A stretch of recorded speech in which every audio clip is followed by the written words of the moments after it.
Welcome to Kalvi Nam Kaiyil. TET paper 1 and 2 English grammar la syllable பார்க்க போறோம். So syllable means unit of sound in a word. ஒரு wordல எவ்வளவு sound இருக்கு அப்படின்னு சொல்றத syllable. Each unit consists of a vowel sound. ஆனா ஒவ்வொரு யூனிட்டும் ஒரு vowel sound வச்சிருக்கணும்னு சொல்லிருக்காங்க. So அதுதான் syllable. So இப்ப நம்ம இங்க syllable பிரிக்க போறோம். So இதுல எத்தனை syllable இருக்கு நம்ம பார்க்க போறோம். இதுக்கு ஒரு ஈஸியான ஒரு மெத்தட் இருக்கு. syllable பார்க்கிறதுக்கு எந்த வேர்ட் நம்ம syllable பார்க்கணுமோ அந்த வேர்ட் அப்படியே தமிழ்ல எழுதுனீங்கன்னா ஈஸியா நம்மளால அண்டர்ஸ்டாண்ட் பண்ண முடியும். நான் முதல்ல இங்கிலீஷ்ல சொல்லிட்டு அந்த ஷார்ட்கட் சொல்றேன். சோ இந்த வேர்டுல எவ்வளவு வவல் சவுண்ட் இருக்கு அப்படின்னா இங்க ஒரு வவல் இருக்கு, இங்க ஒரு வவல் இருக்கு. சோ அப்ப ரெண்டு வவல் சவுண்ட் இருக்கு. சோ அந்த ரெண்டு வவல் சவுண்ட் இருக்கிறதுனால இதோட சிலபல் 2.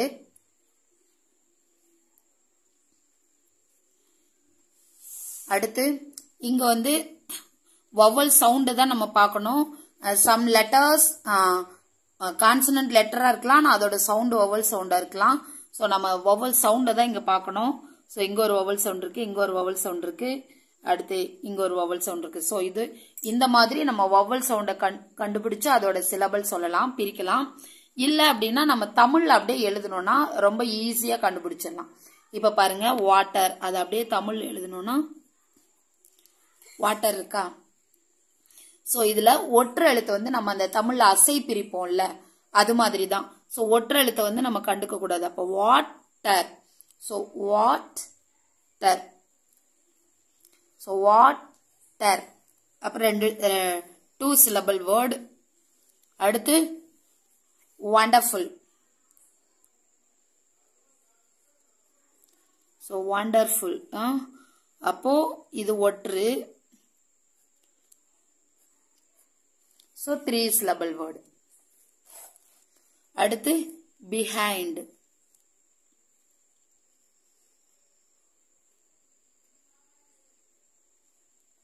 So behind. அந்த உயிர்மை எழுத்து ஒற்றை எழுத்தை மட்டும் விட்டுட்டு மித்த எல்லாத்தையும் நம்ம தனித்தனியா பிரிச்சுக்கணும். ஒற்றை எழுத்து வந்தா நம்ம அதோட சேர்த்துக்கணும். So 2 syllable. Bananas.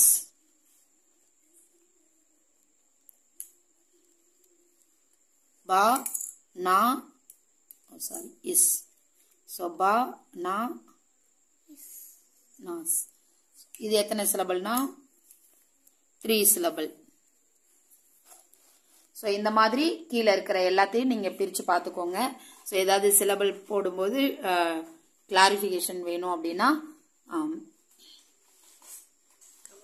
கமெண்ட் பண்ணுங்க, நான் எக்ஸ்பிளைன் பண்றேன். அடுத்து இதுல இன்னொரு டாபிக் என்னன்னா சிலபிஃபை அப்படின்னு கொடுத்திருப்பாங்க. அதாவது நாம பிரிக்கணும். இப்ப நம்ம பிரிச்சு காட்டணும் இல்லைங்களா, இங்க பிரிச்சு காட்டணும். பட் கொஸ்டின் எப்படி இருக்கும்னா வேர்டு கொடுத்து அதோட சிலபல்ஸோட கவுண்டிங் கேட்பாங்க. அப்படி இல்லைன்னா ஒரு வேர்டு கொடுத்து எப்படி பிரிக்கணும்னு கேட்பாங்க. சோ இந்த பிரிக்கிறதே ஆன்சரா கேட்பாங்க. நான் எழுதி காட்டின மாதிரி தான் இதுக்கும் பிரிக்க போறோம். சோ இப்ப இதை எப்படி எழுதுறோம்? வாட்டர். சோ அப்ப வாட்டர் இப்படி ரெண்டாதான் நம்ம பிரிக்க முடியும். சோ அப்ப இங்க வாட் இட்டு டர்ன்னு இல்ல. சோ ரெண்டுத்துக்குமே இந்த இட்டு தான் இருக்கு. அதனால நம்ம இப்படி பிரிக்கிறோம், வாட்டர் அப்படின்னு பிரிக்கிறோம், அவ்வளவுதான். சோ 2 சிலபலா பிரிச்சாகணும். சோ இட்டு டா தமிழ்ல எழுதுறோம். இங்கிலீஷ்ல ரெண்டுத்துக்கும் இந்த ஒரு இட்டு தான் இருக்கிறதுனால நம்ம இப்படி பிரிச்சிடறோம். சோ இந்த மாதிரி பிரிச்சு நம்ம என்ன பண்ணணும்னா எழுதணும். அடுத்து பிஹைண்ட். நம்ம இங்கிலீஷ்ல அப்படியே தமிழ்ல எழுதி பார்த்த மாதிரி தான் பிஹைண்ட். சோ அப்ப இங்கதான் ஒரு உயிர்மை இருக்கு, இங்க உயிர்மை இருக்கு, இந்த ஒற்றை அப்படியே சேர்த்துக்கலாம்.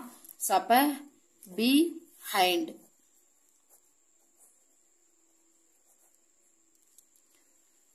இந்த மாதிரி நம்ம எழுதிக்கலாம். சோ ஏற்கனவே நம்ம வண்டர்ஃபுல்க்கு பார்த்தோம்.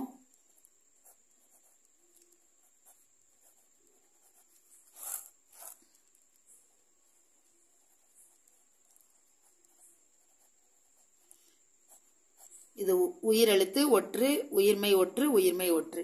சோ ஒவ்வொரு எழுத்தையும் தனித்தனியா பிரிச்சுக்கணும். ஒற்று இருந்தா மட்டும் நம்ம முன்னாடி இருக்க எழுத்தோட அதை சேர்த்துக்கணும். சோ 3 சிலபலா பிரிச்சிருக்கோம். wonderful. So wonderful. இவ்வளவுதான் சிம்பிள் லாஜிக். ஸோ இந்த லாஜிக் ஃபாலோ பண்ணி நம்ம சிலபல்ஸ் எண்ணி எழுதணுனாலோ இல்ல அந்த இதை வந்து சிலபல் படி பிரிச்சு எழுதணும்னாலோ ஈஸியா எழுதிடலாம். ஸோ ரிமைனிங் இருக்கிறத நீங்க சிலபல் பிரிச்சு பாருங்க. ஏதாவது டவுட்னா கமெண்ட் பண்ணுங்க, நான் அதை எக்ஸ்பிளைன் பண்றேன். தேங்க்யூ.